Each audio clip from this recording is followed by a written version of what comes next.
इस वीडियो में हम पढ़ेंगे सॉल्युबिलिटी एंड हेनरीज लॉ के बारे में। सॉल्युबिलिटी सॉल्युबिलिटी क्या होती है? It is the maximum amount of substance that can be dissolved in a specific amount of solvent eight A given temperature. मतलब ये एक मैक्सिमम अमाउंट ऑफ सब्सटेंस, यहाँ पे सब्सटेंस नॉर्मली होते हैं solute maximum amount of solute that can be dissolved in specific amount of solvent. चलिए इस statement को एक एग्जांपल से समझते हैं। हमने लिया 1 ग्लास ऑफ वाटर। अब इस 1 ग्लास ऑफ वाटर में हमने डाला 1 टेबलस्पून सॉल्ट। हम देखेंगे कि ये सॉल्ट वाटर में कंप्लीटली डिसॉल्व है, मतलब ये सॉल्ट वाटर में सोल्यूबल है। लेकिन अगर हम यहाँ पे सॉल्ट की क्वांटिटी को इंक्रीज करते जाएं, सॉल्ट की क्वांटिटी हम इंक्रीज कर रहे हैं, फिर हम देखेंगे कि एक पॉइंट ऐसा आएगा जब और सोल्यूट मतलब और सॉल्ट इस गिवन अमाउंट ऑफ सॉल्वेंट मतलब वाटर में डिसॉल्व नहीं हो पाएगा। इवन वो नीचे अक्यूमुलेट होना शुरू हो जाएगा। ग्रेजुअली एक पॉइंट आएगा जब सॉल्ट की इससे ज्यादा क्वांटिटी वाटर में डिसॉल्व नहीं हो पाएगी, इस गिवन अमाउंट ऑफ वाटर में डिसॉल्व नहीं हो पाएगी, उसको हम कहते हैं सोल्युबिलिटी। यहाँ पे हमने समझा कि एक स्पेसिफिक अमाउंट ऑफ सॉल्वेंट, यहाँ पे वाटर था ना, एक स्पेसिफिक अमाउंट ऑफ सॉल्वेंट एक specific maximum amount of solute को ही अपने अंदर डिसॉल्व कर पाता है, उसको हम कहते हैं इसकी सोल्युबिलिटी। और ये जो सोल्युबिलिटी होती है ये नंबर ऑफ फैक्टर्स पे डिपेंड करती है। ये डिपेंड करती है nature of solute and nature of solvent as well as temperature and pressure of the system. इन सब फैक्टर्स को आगे हम डिटेल में स्टडी करेंगे। सबसे पहले हम देखते हैं effect of nature of solute and solvent on the solubility of any substance. लेकिन ऐसा हमेशा जरूरी नहीं है कि दो सब्सटेंस एक दूसरे में सोल्यूबल हो। जैसे वाटर में NaCl तो डिसॉल्व हो गया, लेकिन क्या होगा अगर हम वाटर में ऑयल डालें? वाटर में ऑयल डालें तो क्या होगा? वो सोल्यूबल नहीं होगा। वाटर में ऑयल सोल्यूबल नहीं होता, ऑयल एक सेपरेट लेयर बना लेता है वाटर में। तो ये क्यों होता है? ये होता है बिकॉज लाइक डिसॉल्व्स लाइक। जो मॉलिक्यूल जैसा होगा वो वैसे मॉलिक्यूल को ही डिसॉल्व करेगा। जैसे वाटर एक पोलर मॉलिक्यूल है और NaCl भी एक पोलर मॉलिक्यूल है, इसीलिए वाटर सॉल्ट को अच्छे से डिसॉल्व कर पा रहा है, क्योंकि polar molecule dissolves in polar solvent, polar molecules dissolve in polar solvent. हम एक एग्जांपल लेते हैं नॉन पोलर सॉल्वेंट का, जैसे बेंजीन। ये एक नॉन पोलर सॉल्वेंट है, तो इसमें एक नॉन पोलर मॉलिक्यूल जैसे CCl4 ही डिसॉल्व हो पाएगा। इससे हमें समझ आया कि polar molecule dissolves in polar solvent and non polar molecule dissolves in non polar solvent. अब यहाँ पे ये पोलर मॉलिक्यूल्स का मतलब तो समझते हैं ना। पोलर मॉलिक्यूल्स वो होते हैं जिनमें पोलैरिटी होती है। Polar molecules have polarity. और ये पोलैरिटी क्यों होती है? It is because of presence of due to presence of atoms of different polarity.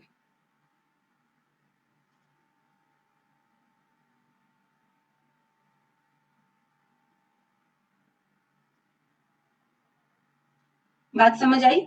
जैसे वाटर मॉलिक्यूल है, ये एक पोलर मॉलिक्यूल है। पोलर मॉलिक्यूल क्यों है? क्योंकि इसमें जो एटम है ऑक्सीजन और हाइड्रोजन, इसमें इलेक्ट्रोनेगेटिविटी डिफरेंस है। ऑक्सीजन ज्यादा इलेक्ट्रोनेगेटिव है, इसीलिए वो जो शेयर्ड पेयर ऑफ इलेक्ट्रॉन है अपनी तरफ अट्रैक्ट करेगी और एक स्लाइटली नेगेटिव चार्ज एक्वायर करेगी। और हाइड्रोजन के पास इलेक्ट्रॉन्स की कमी होगी, इसीलिए इसने एक्वायर किया स्लाइटली पॉजिटिव चार्ज। तो इस तरह के मॉलिक्यूल जिसकी दो एटम्स के बीच में डिफरेंट पोलैरिटी हो, उसको हम कहते हैं पोलर मॉलिक्यूल्स। हमने यहाँ पे समझा कि polar molecules dissolved in polar solvent and non polar molecules dissolved in non polar solvent. तो हम इन जनरल ऐसे कह सकते हैं कि एक सोल्यूट एक सॉल्वेंट में तब डिसॉल्व होगा जब उनके बीच की जो इंट्रामोलिकुलर इंटरेक्शंस हैं वो सिमिलर होंगी। मैंने क्या कहा? Intramolecular interactions. इंट्रामोलिकुलर इंटरेक्शंस अगर सॉल्वेंट और सोल्यूट में सिमिलर है तब वो आपस में सोल्यूबल होंगे। अब हम सबसे पहले पढ़ते हैं एक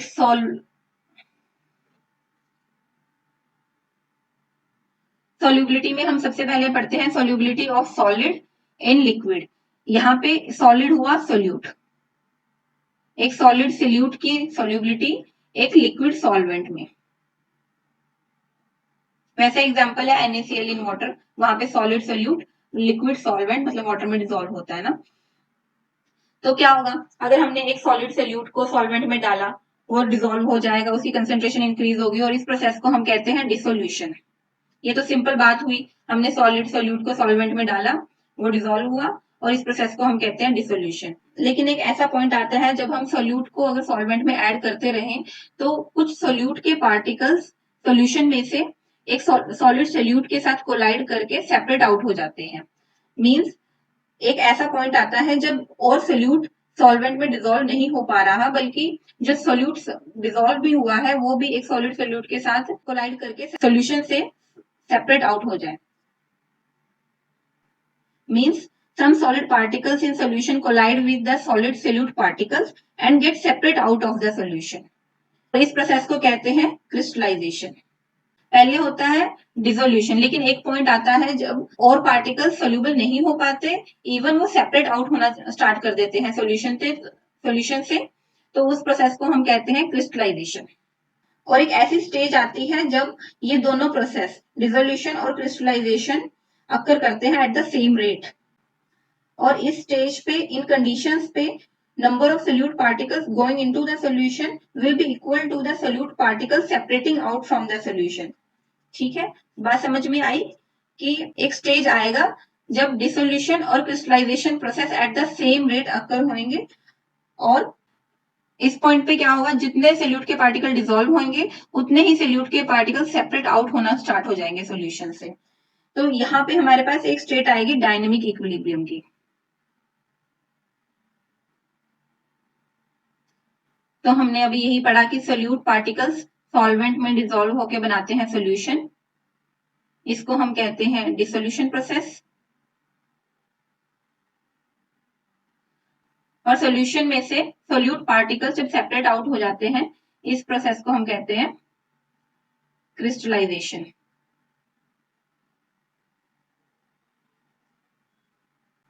और एक ऐसी स्टेज आती है जब ये डिसोल्यूशन और क्रिस्टलाइजेशन प्रोसेस सेम रेट से होते हैं और इन कंडीशंस पे number of solute particles going into the solution and number of solute particles separating out of the solution are equal.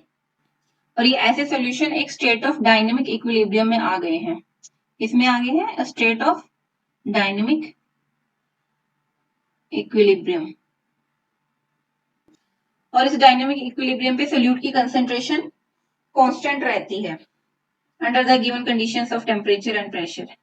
क्या होता है, डायनेमिक इक्विलिब्रियम पे concentration of solute remains constant, remains constant, क्योंकि जितने number of solute particle solution में जाते हैं उतने ही नंबर ऑफ सोल्यूट पार्टिकल्स वापस सोल्यूशन से सोल्यूट स्टेट में आ जाते हैं, सेपरेट आउट हो जाते हैं ना। Therefore concentration of solute remains constant। और यही concentration of solute in such solution is called its solubility। अब हमने यहाँ पे देखा कि ऐसा सोल्यूशन हमारे पास बन जाता है जहां पे no more solute can be dissolved in the solvent, no more solute can be dissolved at specific conditions of temperature and pressure। तो हम उस सोल्यूशन को कहते हैं सैचुरेटेड सोल्यूशन। यही होना सैचुरेटेड मतलब जिसमें अब और ज्यादा नहीं आ सकता। तो ऐसा सोल्यूशन जिसमें और सोल्यूट की क्वांटिटी नहीं आ सकती, और अधिक सोल्यूट की क्वांटिटी नहीं आ सकती, उसको हम कहते हैं सैचुरेटेड सोल्यूशन। वहीं वैसे सोल्यूशन जिसमें हम और अधिक क्वांटिटी ऑफ सोल्यूट को डिसॉल्व कर सकते हैं उसको हम कहते हैं unsaturated solution. Unsaturated solution is the one in which more solute can be dissolved at the same temperature। अब हम स्टडी करेंगे कि एक सॉलिड सोल्यूट को अगर हम लिक्विड सॉल्वेंट में डिसॉल्व करें, सॉलिड इन लिक्विड में डिसॉल्व करें, तो उसकी सॉल्युबिलिटी पे इफेक्ट ऑफ टेम्परेचर, टेम्परेचर का क्या इफेक्ट होता है। सिंस हमने अभी स्टडी किया है कि इस तरह के सिस्टम डायनेमिक इक्विलिब्रियम में होते हैं, तो हम यहाँ पे टेम्परेचर का इफेक्ट स्टडी करेंगे according to Le Chatelier's principle, according to Le Chatelier's principle. और ये प्रिंसिपल हमें बताता है कि system will shift in the direction to oppose the change. System will shift in the direction to oppose the change. अब यहाँ पे दो केसेस आते हैं। एक तो है कि जो सॉल्युबिलिटी है सॉलिड एंड लिक्विड की वो हो एंडोथर्मिक। इस केस में solubility will increase with rise in temperature. However, in case of exothermic, उस केस में क्या होता है solubility will decrease with rise in temperature. अब हम इन दोनों केसेस को थोड़ा और डिटेल में स्टडी करते हैं। अब ये एंडोथर्मिक प्रोसेसेस में क्या होता है, net heat is absorbed, net heat है वो अब्सॉर्ब्ड होती है। ठीक है, अब मैं यहाँ पे समझाती हूँ। दो प्रोसेस होते हैं, बॉन्ड मेकिंग और दूसरा होता है बॉन्ड ब्रेकिंग। अब जो बॉन्ड मेकिंग होता है इस प्रोसेस में क्या होता है, एनर्जी रिलीज होती है और बॉन्ड ब्रेकिंग में एनर्जी अब्सॉर्ब होती है। अब ये जो एंडोथर्मिक केस है इस केस में क्या होता है कि बॉन्ड मेकिंग की एनर्जी लेस होती है as compare to bond breaking. मतलब जो हीट अब्सॉर्ब होगी वो ज्यादा होगी एज कंपेयर टू जो हीट रिलीज होगी। इसकी वजह से नेट एनर्जी हमारे पास अब्सॉर्ब हुई। यहाँ पे सिस्टम में पहले से ही कम एनर्जी है, तो अगर हम बाहर से इसे energy they by increasing the temperature, बाहर से हम इसको एनर्जी देंगे तो क्या होगा, ये हो रहा है अकॉर्डिंग टू ली चार्टियर प्रिंसिपल। यहाँ पे हम जो सिस्टम में शिफ्ट हुआ है उसको अपोज कर रहे हैं, जो भी चेंजेस हुआ है उसको हम अपोज कर रहे हैं क्योंकि सिस्टम की एनर्जी कम हो गई थी because net heat is absorbed in the system, और हम बाहर से टेम्परेचर देके उसकी एनर्जी को इंक्रीज कर रहे हैं, तो इस वजह से इसकी सॉल्युबिलिटी भी इंक्रीज होगी।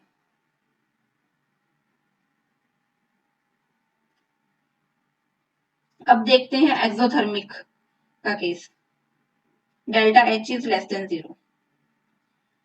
एक्सोथर्मिक के केस में क्या होता है, जो बॉन्ड मेकिंग में एनर्जी रिलीज होती है it is more as compare to energy absorbed in bond breaking. तो इस केस में क्या होगा, नेट हीट इज रिलीज्ड। इस केस में नेट एनर्जी इज रिलीज्ड मतलब सिस्टम के पास ऑलरेडी एनर्जी है और हम अगर इसे बाहर से और एनर्जी प्रोवाइड करें, टेम्परेचर इंक्रीज करने पे हम क्या करेंगे, इसको और एनर्जी प्रोवाइड करेंगे सिस्टम को, तो वो उसको सूट करेगा, वो उसको सूट नहीं करेगा। इसीलिए टेम्परेचर इंक्रीज करने पे एक्सोथर्मिक के केस में सॉल्युबिलिटी विल डिक्रीज। अब हम देखते हैं इफेक्ट ऑफ प्रेशर। एक्चुअल में जो प्रेशर है उसका कोई सिग्निफिकेंट इफेक्ट होता नहीं है solubility of solids and liquid, क्योंकि जो सॉलिड्स हैं वो होते हैं non compressible,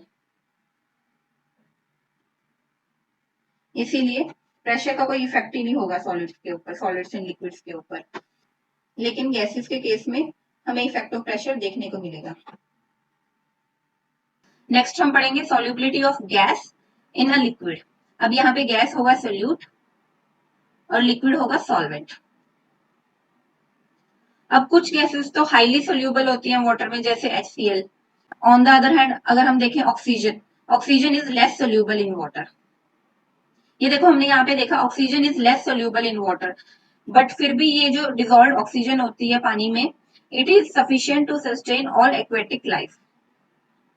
and this solubility of gas in liquid, solubility of gases in water is highly affected by the change in pressure and temperature. Temperature और pressure का solubility of gases पे बहुत ज्यादा इफेक्ट होता है, जिसको हम नेक्स्ट स्लाइड्स में डिटेल में स्टडी करेंगे।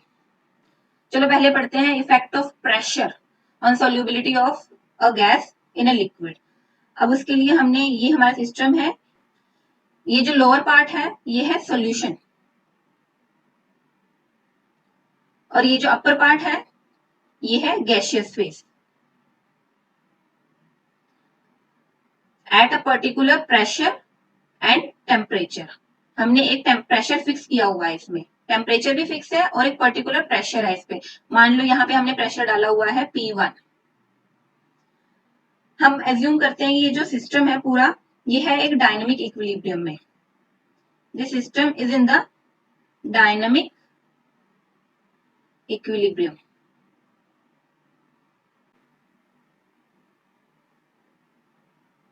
अब ये डायनेमिक इक्विलिब्रियम में है, इसका मतलब क्या हुआ? इसका मतलब हुआ rate of gaseous particles entering and rate of gaseous particle leaving the solution phase is same. मतलब जितने number of gaseous particles solution phase में आ रहे हैं from the gaseous phase, and जितने number of particles solution phase से gaseous phase में जा रहे हैं वो सेम है। अब हम इसके ऊपर हमें इफेक्ट ऑफ प्रेशर देखना है, तो हम करते हैं प्रेशर इंक्रीज करते हैं। यहाँ पे ये प्रेशर P1 था, हम एज्यूम करते हैं यहाँ पे हमने डाला प्रेशर P2, और ये pressure P2 is more than pressure P1। हमने इस सिस्टम में प्रेशर इंक्रीज कर दिया है। जो गैसियस फेज था वो कंप्रेस हो गया। कंप्रेस हुआ ना, प्रेशर डालने से गैसियस फेज प्रेस हो गया, और उससे क्या हुआ? गैस का वॉल्यूम डिक्रीज हो गया। Gas volume decrease. अब गैस का वॉल्यूम डिक्रीज होने का मतलब क्या हुआ कि यहाँ पे जो नंबर ऑफ पार्टिकल थे, number of gaseous particles per unit volume, वो इंक्रीज हो गए। एक तो number of gaseous particle per unit volume increase हो जाएंगे, और दूसरा क्या होगा? नंबर ऑफ गैसियस पार्टिकल या rate of gaseous particle striking the solution to enter into the solution phase will also increase. मतलब नंबर ऑफ पार्टिकल जो solution के सरफेस को स्ट्राइक करेंगे इसमें एंटर करने के लिए, वो भी इंक्रीज हो जाएंगे। तो हमने यहाँ पे देखा दो चीजें होंगी। First, number of gaseous particle per unit volume will increase.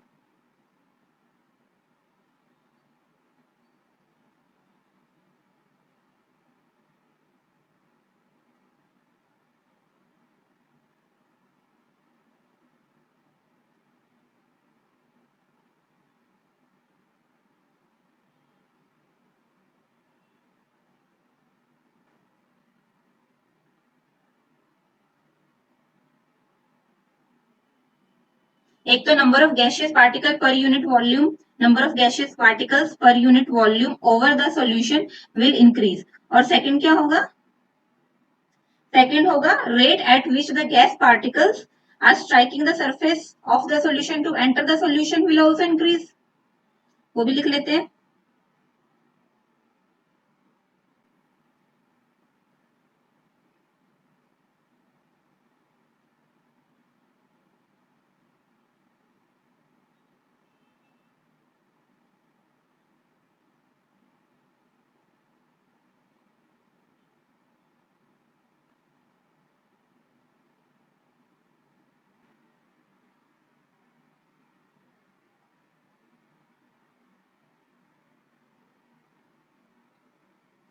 ठीक है, तो rate of gas particle striking the surface of solution will also increase. Number of gaseous particle per unit volume will increase, and rate of gaseous particle striking the surface of solution to enter it will also increase. इससे हमें पता चला कि जितने ज्यादा gas particle solution के surface को strike करेंगे उतने ही ज्यादा गैस पार्टिकल सोल्यूशन में जाएंगे। मतलब क्या हुआ कि गैस की सोल्यूबिलिटी इंक्रीज होगी यहाँ पे। तो यही है solubility of gases in liquid increases with increase in pressure. तो देखो हमने क्या किया, यहाँ पे हमने प्रेशर को इंक्रीज किया, तो number of gas particles per unit volume increase हुआ, और number of gas particles striking the surface of the solution भी इंक्रीज हुआ। जितने ज्यादा गैस पार्टिकल्स सरफेस को स्ट्राइक करेंगे उतने ही ज्यादा गैस पार्टिकल सॉल्यूशन फेज के अंदर जा पाएंगे। तो क्या होगा? सोल्यूबिलिटी इंक्रीज होगी, सोल्यूबिलिटी भी इंक्रीज होगी। और वहीं अगर हम प्रेशर को डिक्रीज कर दें तो number of gas particle per unit volume decrease हो जाएंगे, और उससे क्या होगा कि कम मॉलिक्यूल्स सॉल्यूशन के सरफेस को स्ट्राइक करेंगे और कम मॉलिक्यूल ही सॉल्यूशन के अंदर जाएंगे। तो उस केस में सोल्यूबिलिटी डिक्रीज होगी। With decrease in pressure the solubility will decrease. तो चलो एक एग्जांपल लेते हैं छोटा सा। हमने यहाँ पे लिए 3 कंटेनर्स। इन तीनों कंटेनर्स में हमने सेम लिक्विड डाला, सेम क्वांटिटी में डाला, और फिर हम डालते हैं प्रेशर इन पे। फर्स्ट वाले केस में हमने डाला प्रेशर P, सेकंड में 2P और थर्ड में प्रेशर 4P। तो हम देखते हैं प्रेशर सबसे ज्यादा 4P, उससे कम 2P और सबसे कम P। तो बताओ इसमें सॉल्युबिलिटी क्या होगी? इस सब में सॉल्युबिलिटी किसमें सबसे ज्यादा होगी? तो यहाँ पे solubility of gas in liquid directly proportional होती है प्रेशर के। तो इन सब में से सबसे ज्यादा सॉल्युबिलिटी किसमें होगी? सबसे ज्यादा सॉल्युबल गैस होगी 4P में, फिर 2P और फिर P, क्योंकि सबसे ज्यादा गैस उसी में डिजोल्व होगी जिसमें सबसे ज्यादा प्रेशर होगा। ये हुआ सॉल्युबिलिटी।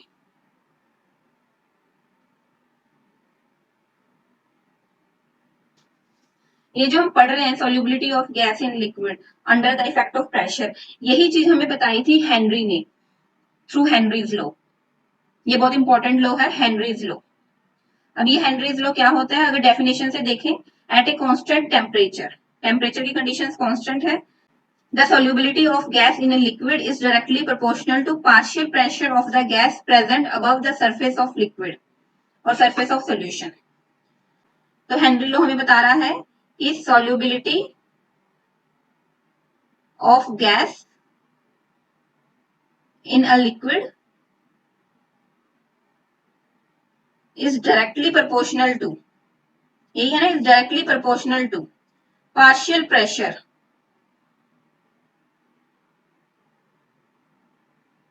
of the gas। और ये गैस कौन सी होगी? The gas present above the surface of solution, the gas present above the surface of solution. ठीक है, जो हमने अभी पढ़ा वही solubility of gas in a liquid is directly proportional to partial pressure of the gas present above the surface of solution। अब किसी भी गैस की solubility को लिक्विड में डिफाइन करने के लिए हम एक टर्म यूज कर सकते हैं, mole fraction. Mole fraction of gas in liquid. किसी भी गैस की solubility लिक्विड में ज्यादा है, इसका मतलब क्या हुआ? Number of moles of that gas in the liquid will be more, इसीलिए हमने यहाँ solubility को मोल फ्रैक्शन से रिप्रेजेंट किया। अभी हमने देखा कि हम सॉल्युबिलिटी को मोल फ्रैक्शन के टर्म्स में लिखेंगे, तो इससे हेनरीज लॉ की एक और स्टेटमेंट आती है। ये भी हेनरीज लॉ की स्टेटमेंट है, ये भी हेनरीज लॉ की डेफिनेशन ही है। इसमें क्या है कि the partial pressure of the gas in the vapour phase, partial pressure को हम P से रिप्रेजेंट कर रहे हैं, partial pressure of the gas in the vapour phase P is directly proportional to, is proportional to mole fraction of the gas, is proportional to mole fraction of the gas in the solution. यही है ना definition, partial pressure of the gas in the vapour phase is proportional to mole fraction of the gas in the solution. अब इस equation को हम ऐसे लिख दें, P is equal to K H, proportionality को हटा के हमने इक्वल टू और यहाँ पे एक कांस्टेंट लिखा है। अब इस कांस्टेंट को कहते हैं हम हेनरीज लॉ कांस्टेंट या हेनरीज कांस्टेंट। अब ये जो हेनरी कांस्टेंट की वैल्यू है ये भी डिपेंड करता है, it depend upon the nature of gas, solvent and temperature. ये जो KH की वैल्यू है it depends upon nature of gas. अलग अलग गैस के लिए हेनरी कांस्टेंट की वैल्यू अलग अलग होगी। टेम्परेचर, डिफरेंट टेम्परेचर पे KH की वैल्यू डिफरेंट होगी, and it also depend upon the solvent. अगर हमें KH की वैल्यू फाइंड करनी हो तो हम इस इक्वेशन को ऐसे लिख सकते हैं, KH equal to partial pressure of the gas in vapour phase divide by mole fraction of the gas in the solution. ऐसे लिख सकते हैं ना हम इसको रीशफल करके, partial pressure of the gas in vapour phase divide by mole fraction of the gas in the solution. अब देखो अगर KH की वैल्यू ज्यादा होगी, KH की वैल्यू इंक्रीज होगी, ज्यादा होगी, तो क्या होगा? मोल फ्रैक्शन की वैल्यू डिक्रीज होगी, मोल फ्रैक्शन की वैल्यू डिक्रीज होगी। अगर मोल फ्रैक्शन डिक्रीज होगा तो मींस सॉल्युबिलिटी भी डिक्रीज होगी, क्योंकि मोल फ्रैक्शन एक तरह से हम सॉल्युबिलिटी को रिप्रेजेंट करने के लिए ही तो लिख रहे थे। जितना ज्यादा मोल फ्रैक्शन होगा गैस का इन लिक्विड उतनी ही ज्यादा सोल्यूबिलिटी होगी, इसलिए जितना कम मोल फ्रैक्शन होगा गैस का उतनी कम सोल्यूबिलिटी होगी। तो हमने यहाँ से देखा कि KH की वैल्यू बढ़ाने से हमारी सोल्यूबिलिटी डिक्रीज होती है, और ऐसे ही KH की वैल्यू अगर कम हो तो हमारी सोल्यूबिलिटी ज्यादा होगी। और ये KH की वैल्यू हमने देखा, it depend upon the gas, nature of the gas, अलग अलग गैसेस के लिए अलग अलग होता है ये टेम्परेचर एंड सॉल्वेंट। अब अच्छा बताओ इसकी KH की यूनिट्स क्या होंगी? KH की यूनिट्स क्या होंगी? KH की यूनिट्स वही होंगी ना ये प्रेशर वाली, क्योंकि मोल फ्रैक्शन की तो यूनिटलेस होता है, इसकी तो कोई यूनिट होती नहीं, और प्रेशर की यूनिट्स होती हैं एटमॉस्फेयर, बार या फिर MHG। तो KH की यूनिट्स भी यही होंगी जो प्रेशर की यूनिट्स होंगी। और देखो इस इक्वेशन के अकॉर्डिंग हम ग्राफ प्लॉट करते हैं partial pressure of the gas और mole fraction of the gas in liquid के अगेंस्ट, तो हमारे पास आता है एक स्ट्रेट लाइन, ये एक लीनियर ग्राफ आता है। अगर इसकी स्लोप देखें, स्लोप क्या होगी? ये होगी partial pressure of the gas in vapour phase divide by mole fraction of the gas in solution, और ये स्लोप किसके इक्वल हुई? KH के इक्वल हुई। अब देखते हैं कुछ applications of Henry's law. Applications कह लो या रियल लाइफ एग्जांपल्स कह लो या फिर industrial applications of Henry's law. पहला है soft drinks and soda water bottles are sealed under high pressure. ये जो सॉफ्ट ड्रिंक्स की बॉटल्स होती है ना, उसमें हमें पता है ये क्या होता है, ये बॉटल है, बॉटल के अंदर ये ड्रिंक होता है और उसके ऊपर यहाँ पे होता है CO2। CO2 को वेरी हाई प्रेशर हम फिल करते हैं ताकि कार्बन डाइऑक्साइड की सोल्यूबिलिटी इस ड्रिंक में इंक्रीज हो पाए, सोल्यूबिलिटी इंक्रीज हो पाए, solubility of CO2 will increase. और यही हेनरीज लॉ था ना हमारे पास, हाई प्रेशर सोल्यूबिलिटी इंक्रीज। इसीलिए जो सोडा वाटर और सॉफ्ट ड्रिंक्स की बॉटल्स होती है they are sealed under high pressure. तभी हम जब बॉटल का ढक्कन खोलते हैं तो हमें एक आवाज भी आती है गैस निकलने की, वो कार्बन डाइऑक्साइड जो वेरी हाई प्रेशर सील्ड करी होती है वो रिलीज होती है। सेकेंड एग्जाम्पल्स है जो स्कूबा ड्राइवर्स होते हैं, डीप सी में जाते हैं ना स्कूबा ड्राइवर्स, वो यूज करते हैं हेनरीज लॉ। वो कैसे यूज करते हैं? They uses tanks filled with air which is diluted with helium to avoid toxic effect of high concentration of nitrogen in the blood। ये है हमारा ग्राउंड लेवल। अब जब हम ग्राउंड लेवल से नीचे जाते हैं, मतलब डीप सी में जाते हैं, ये सी है, जब हम डीप सी में जाते हैं तो क्या होता है? प्रेशर इंक्रीज होता है, एटमॉस्फेरिक प्रेशर इंक्रीज होता है। इसीलिए जो डाइवर्स होते हैं उनको भी, जो सिलेंडर लेके जाने होते हैं उनमें हाई प्रेशर में गैस फिल की जाती है। अब वो गैस नॉर्मली एयर होती है, ठीक है, एयर में ज्यादा क्वांटिटी होती है नाइट्रोजन, ऑक्सीजन और दूसरी गैसेस होती हैं, लेकिन सबसे ज्यादा होता है नाइट्रोजन।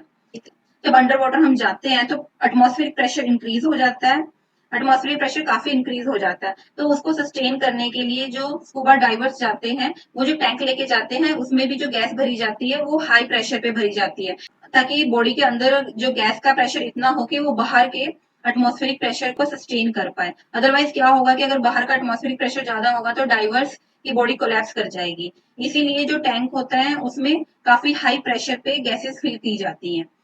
अगर गैसेस हाई प्रेशर पे होंगी तो क्या होगा? solubility of gases will increase, solubility of gases will increase।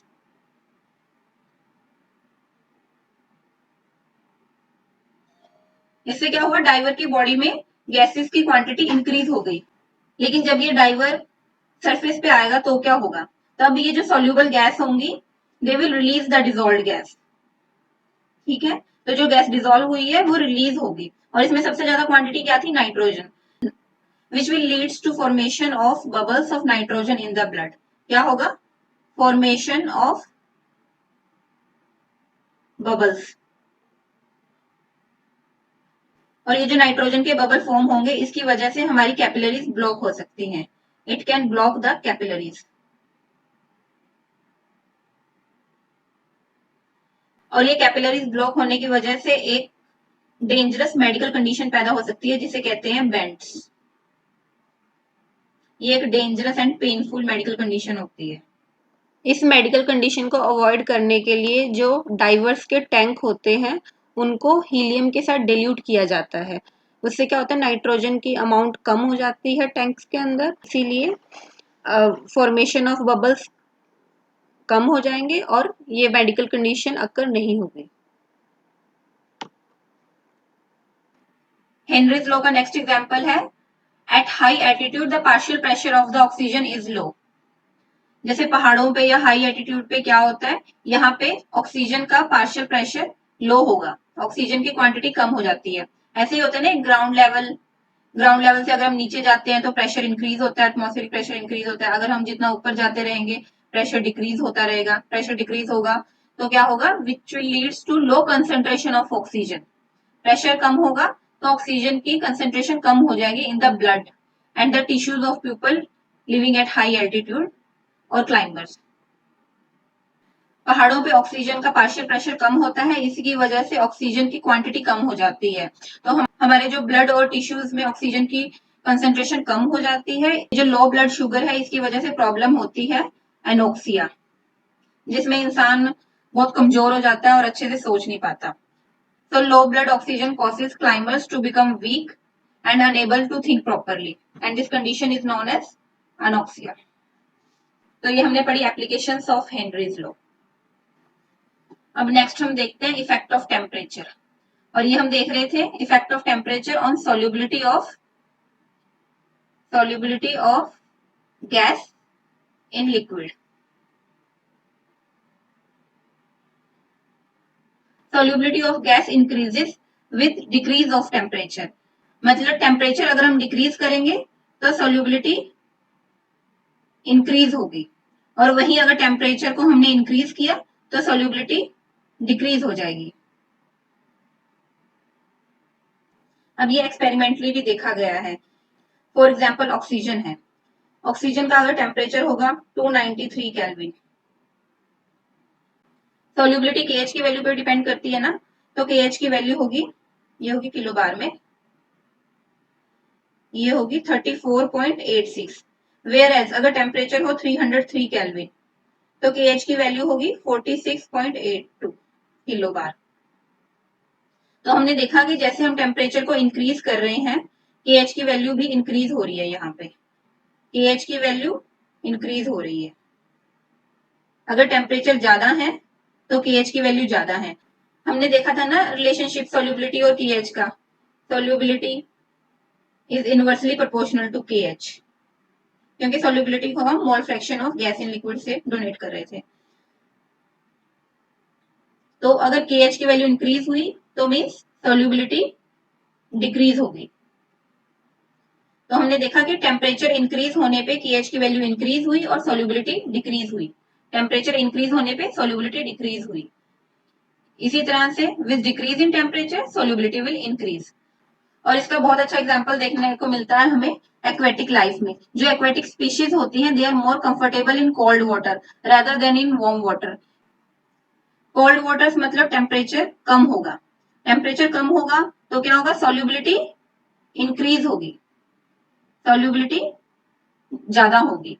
Solubility ज्यादा means oxygen dissolved in water will be more, dissolved in water will be more. तो ऑक्सीजन की क्वांटिटी ज्यादा होगी, इसीलिए जो स्पीशीज है एक्वेटिक स्पीशीज है उनके पास ज्यादा ऑक्सीजन है in cold water as compare to warm water. That's why they are more comfortable in cold water. Whereas in case of warm water temperature ज्यादा होगा, सॉल्युबिलिटी कम होगी, solubility of oxygen in gas will be less as compared to cold water। इसी वजह से aquatic species prefer करती हैं cold water as compared to warm water। चलो अब जल्दी से एक न्यूमेरिकल देख लेते हैं हेनरीज लॉ पे। ये न्यूमेरिकल है हेनरीज लॉ के ऊपर। If nitrogen gas is bubbled through water at 293 Kelvin, how many millimoles of nitrogen gas would dissolve in 1 liter of water? हमें निकालने हैं how many millimoles of nitrogen, millimoles of nitrogen निकालने हैं, number of moles of nitrogen निकालने हैं dissolved in 1 liter of water। Assume that nitrogen exert a partial pressure of 0.987 bar। given the Henry's law constant for nitrogen at 293 Kelvin is 76.48 किलोबार। हमें given है KH of nitrogen, वो है 76.48 किलोबार। Partial pressure of nitrogen वो है 0.987 बार। और हमें निकालना है number of moles of nitrogen. हमें निकालना है number of moles of nitrogen. Question में हमें ये कैलकुलेट करना है। तो नंबर ऑफ मोल्स हम कहीं ना कहीं मोल फ्रैक्शन से निकाल सकते हैं, और हमें हेनरीज लॉ से पता है कि मोल फ्रैक्शन और पार्शियल प्रेशर के बीच में एक रिलेशनशिप होता है। So according to Henry's law,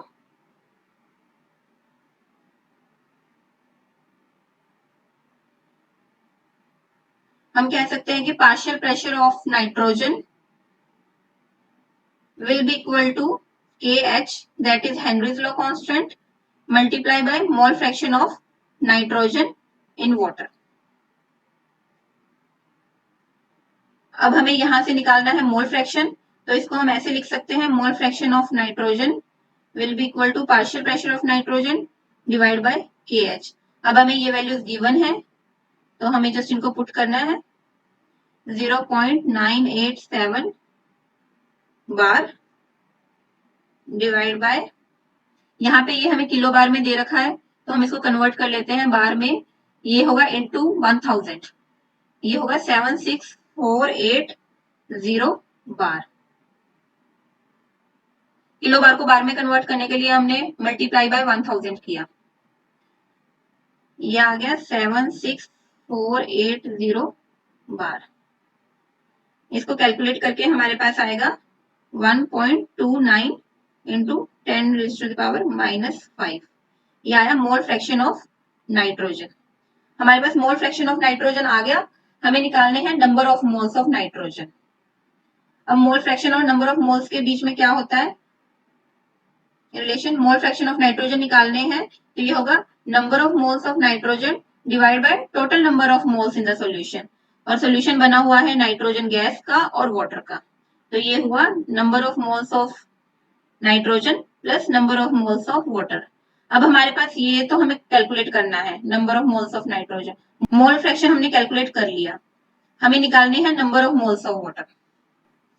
तो चलो देखते हैं number of moles of water कैसे कैलकुलेट करें। Number of moles of water होगा weight, given weight divide by molecular weight of water.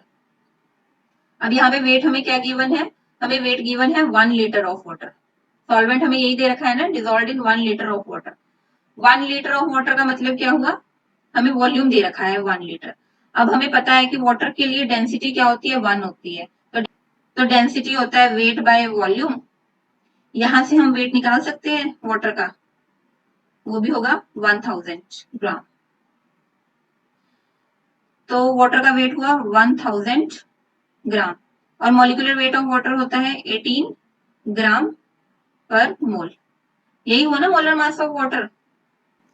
Calculate करने पे हमारे पास आएंगे number of moles of water 55.56 moles. ये हो गए number of moles of water. अब हम ये वैल्यूज पुट कर देते हैं इस इक्वेशन में, ठीक है?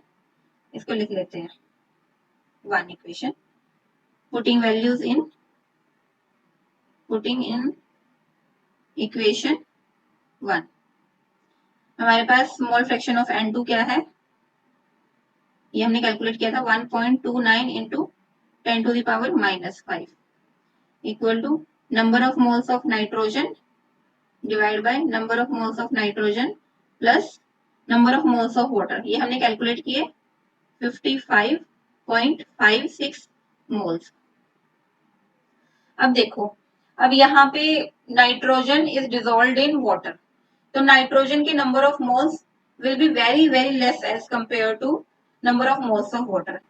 तो ये डिनोमिनेटर में जो number of moles of nitrogen है ये नेग्लिजिबल होंगे as compare to number of moles of water, will be very very less as compare to number of moles of water.